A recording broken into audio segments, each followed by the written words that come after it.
I'm Shawn Harbin, and I am the writer and artist and creator of the Dungeon comic. And this is one of the pages that I'm working on right now. I'd done it a while back, and I'm inking. And I was going to show you some things that I use to do this. And it's a lot of times you think art supplies are real expensive, but to ink, it can be, but it doesn't have to be. So right here is a page that I'm working on, and I'm going to kind of illustrate what I'm doing here. So if you can see this right here, this is where the ink is, but these gray areas are my pencil areas. What I'll do is sometimes I'll put an X in them, and that will indicate that I will take a brush and go back and fill those areas in. Now, you may wonder, well, why do you use the crow quill? So we're going to start off with our tools. First off, these are some of the tools that I use. Now, this is a bottle of India ink. It's not actually the ink that I use. I actually use Speedball ink, but this is a Black Magic bottle. And I refill the bottle from time to time. I don't know if you can really see anything in there. There is ink in there though, and actually the bottle is clear. It's a plastic bottle.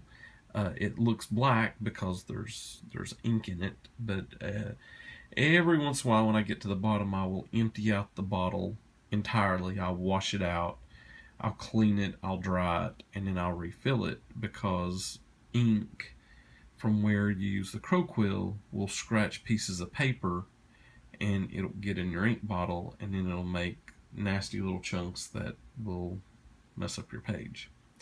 So there's that. Now, these are my other tools that I use, are some crow quill pens and some brushes. I have some other brushes, but right now this just kind of works unless I need something big. And I usually have a paper towel. Every time that I dip the crow quill, which I guess we should get started with this. This right here is called a crow quill pen. And a crow quill pen, let's see if I can get it in the light here.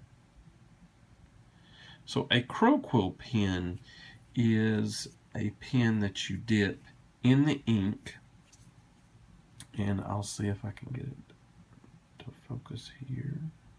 There you go. And if I press on this,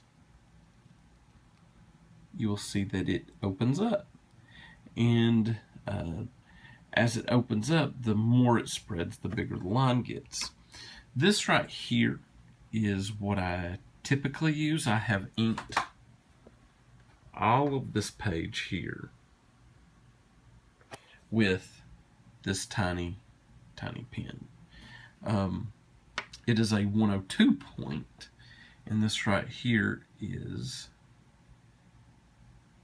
a 107, if I can get it to focus a lot. And you can see that has a round hole in it. This gives a much bigger, thicker line, and actually has less versatility than this pen right here. If you'll notice, has a very kind of thin oval hole in it. That's where the ink resides. You've got to get it into that point for the ink to work. And then this right here is just a round brush. Sometimes I use flat brushes. It just, sometimes use a filbert brush.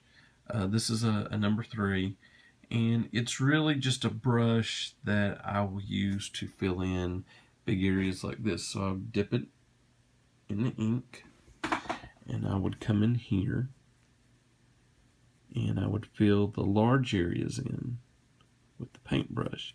Now sometimes I will use a paintbrush to ink, but I would not use a round brush to do that, because it would not give me the type of line that I want.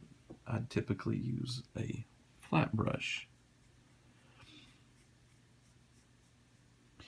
And sometimes you've got to give the ink a couple of coats. It really kind of depends on your ink and your paper.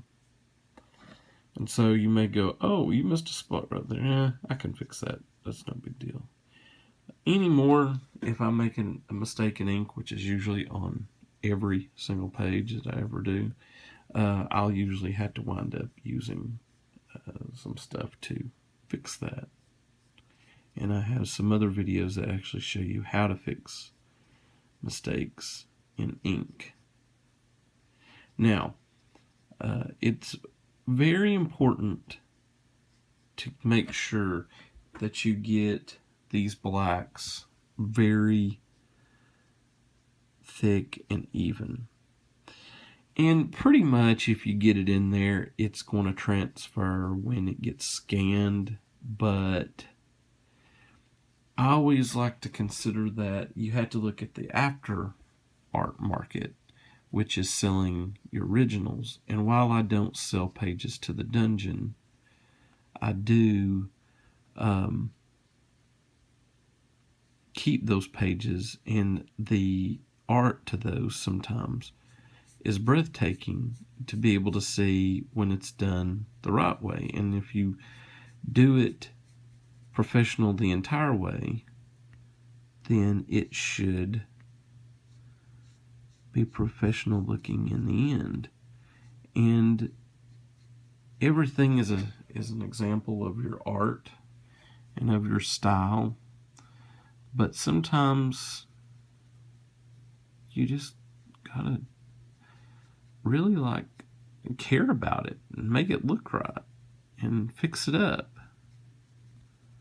Now, something like a brush sometimes can be used for hair, and that can be nice sometimes. So as I come through here, I'm filling in these areas to which that I have just the pencil areas left. And I always kind of hate to do this in the beginning, because I think there's just this kind of beauty in the gray areas. You know, the way that you see the start black and the way that it just kind of opens up and gives it another layer. Sometimes in the Dungeon comic it is digitally inked and there's layers of grayscale, and those are because I wanted to preserve some of that quality, and I was looking for a faster way to get the pages done and still look finished, but not go to the extreme detail that I'd go through on inking like this. Now, if you notice this area right here, if I'm very careful, I can get it, but if I don't think I can get it, look at there, then I'll use the 107 point. And so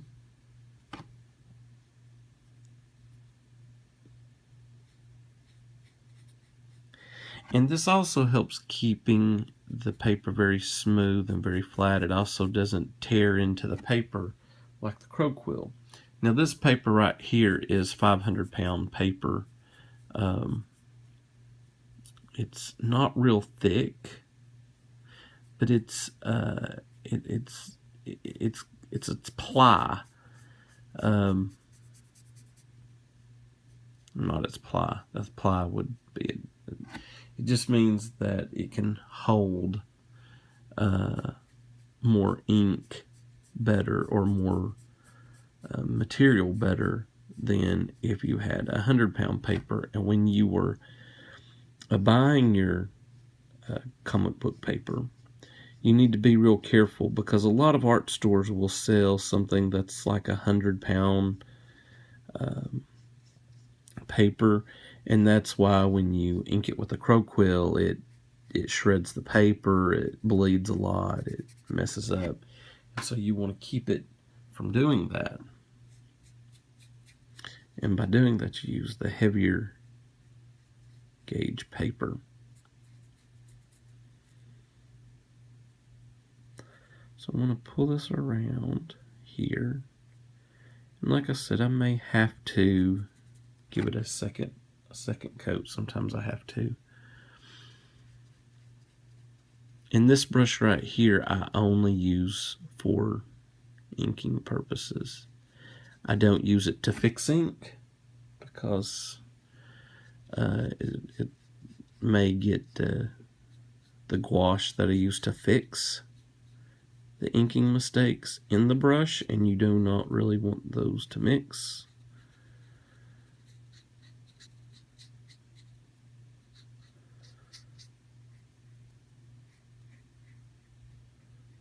Alright, there we go. Now, if you see now, we have this very, very dark area. Now, I'm not going to try to do that with this little brush here. I probably could if I was very, very, very patient, but this brush is already starting to split. And normally I would get up and go wash it immediately, but I'm going to hold off on that for a minute. Right here, I'm going to go to my 107 point. Does it want to focus when it's got there behind? There we go. So what I'm going to do is I'm going to come over here, and I'm going to use this to, because it's a thicker, stiffer pen, to fill in these areas here. And typically what I try to do is fill in enough of it so that I can get the rest with the brush. Now, the other reason that I use this is because the 102 point, the smaller point, is the one that I use the most. And while they're not really expensive, it helps save, and so I don't have to go through so many pens. And typically after about 1 or 2 pages, I've pretty much obliterated a 102 point pen. And so you're probably sitting there going, oh, well, why do you use that then? It looks kind of dumb. Why don't you just use Micron pen? Well, I do use a Micron pen to do straight lines and such. But there's a problem with that. Micron pens make one line. But a Croquill pen makes lots of lines. So as I come in here and I see my character fire right here, I come in here, let me get the line moving, here we go, and I can get very thin lines, or I can come down here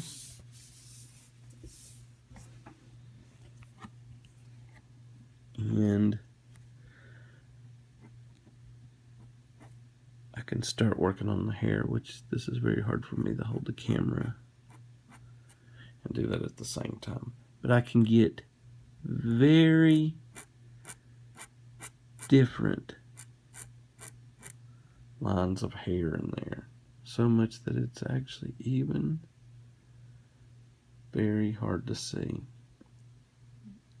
All that right there is all drawn with this tip. And if I rotate the tip, if I rotate it here to go in this direction, I can get an even thinner line.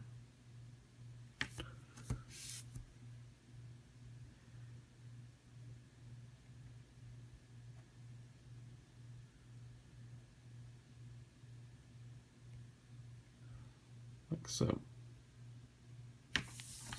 So hopefully that advice there will help you out a little bit. It'll give you an idea of why you use the Croquill, and you can make your pages look even better. You can follow me on Facebook at facebook.com/The Dungeon Comic, or you can follow me on Instagram or Twitter at Lacy Lacewings, LACILACEWINGS. Thanks.